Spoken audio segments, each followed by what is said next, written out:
you know what happens every 1.6 seconds, roughly?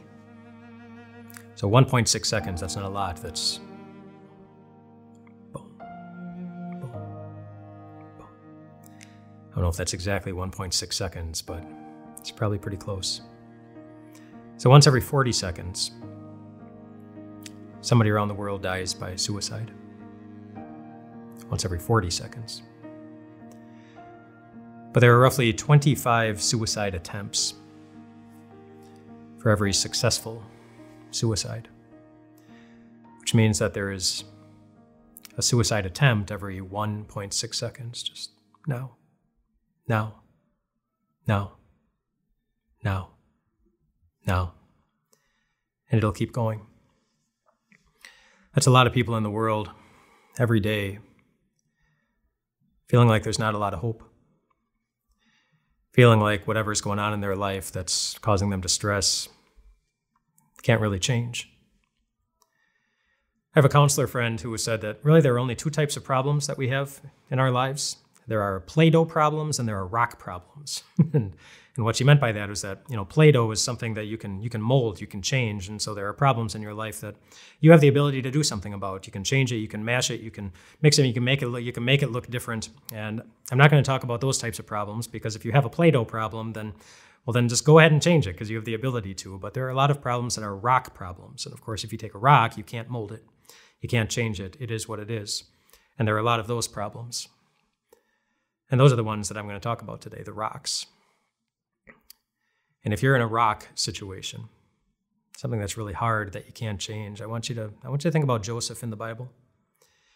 Because he was in a lot of those situations. He couldn't change the fact that his brothers hated him. He couldn't change the fact that his brothers sold him. He couldn't change the fact that he had been ripped away from his father.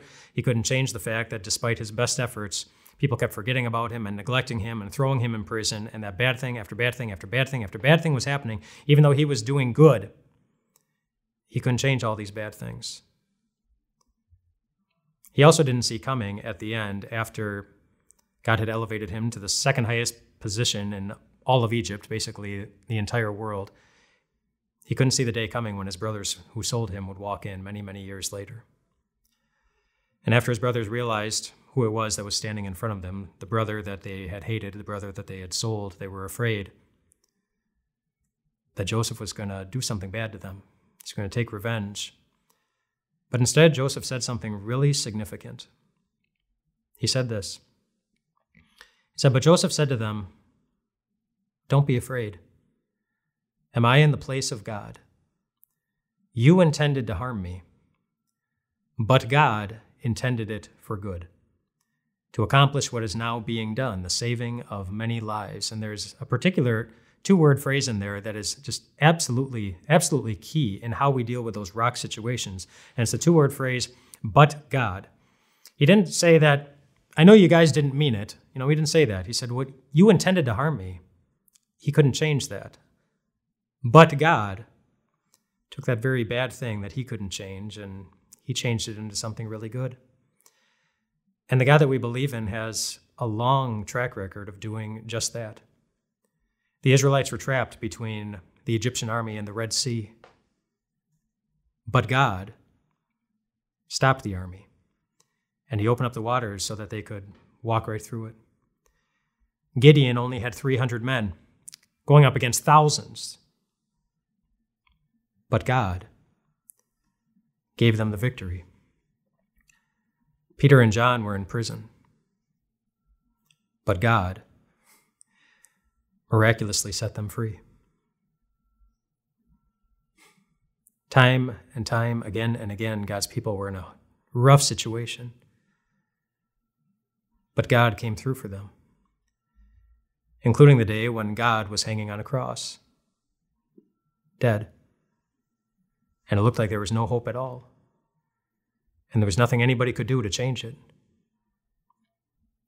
But God rose again and showed that he truly is more powerful than anything. There is always a but God waiting for God's children that allows us to have hope moving forward, that whatever situation is taking it away, it's not going to get the best of us in the end. But for some of you, maybe you know somebody who lost so much hope that they're one of the 1.6. And maybe they succeeded. And you might wonder, where's hope for them? People who didn't just outright thumb their nose at God, who didn't say, God, I want nothing to do with you, but individuals for whom life was so overwhelming. The hurt was so big that it made them really weak. And in a moment of extreme weakness, maybe it got the best of them. Where's the hope in that kind of situation? I see some hope in Genesis 21 with Hagar and Ishmael. Hagar and Ishmael, they lived with Abraham and Sarah. There's a long backstory here, but they made life really difficult alongside Abraham and Sarah. They weren't, it's not like it was Hagar's fault or Ishmael's fault. It was Abraham and Sarah. It's just a big mess, a big old soap opera. But eventually it got to the point where Abraham and Sarah, they said to Hagar and Ishmael, you have to leave now. And so they did. And this is what happened after they left. It said they went on their way and wandered into the desert of Beersheba. And when the water in the skin was gone, she put the boy under one of the bushes. And then she went off and sat down about a bow shot away, for she thought, I cannot watch the boy die. And as she sat there, she began to sob. God heard the boy crying. And the angel of God called to Hagar from heaven and said to her, what's the matter, Hagar? Don't be afraid. God has heard the boy crying as he lies there. Lift the boy up and take him by the hand, for I will make him into a great nation. And then God opened her eyes, and she saw a well of water. And so she went and filled the skin with water and gave the boy a drink. God was with the boy as he grew up. You talk about a hopeless situation. It was one where they were convinced that they were just going to die. And it was so painful she couldn't even be by her son while that happened. But what was the case in that hopeless situation? God saw them. God saw the little boy. He saw his tears, just like he has seen yours, just like he saw the tears of the person that you love.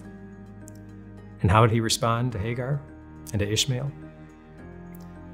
The same way he promises he will always respond to us in our needs, with a lot of grace, with a lot of mercy.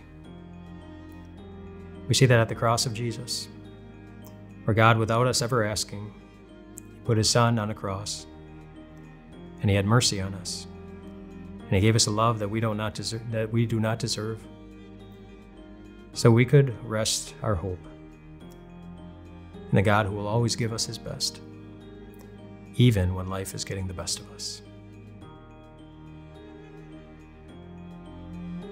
Hey, what's up, everyone? Pastor Mike here from Time of Grace. Thanks so much for checking out this podcast. We certainly would love this message to reach more and more people. So if you wouldn't mind rating and reviewing this podcast, it would bring it to more people's eyes, and we pray this message into more people's hearts. Thanks for your support, and we'll talk to you soon.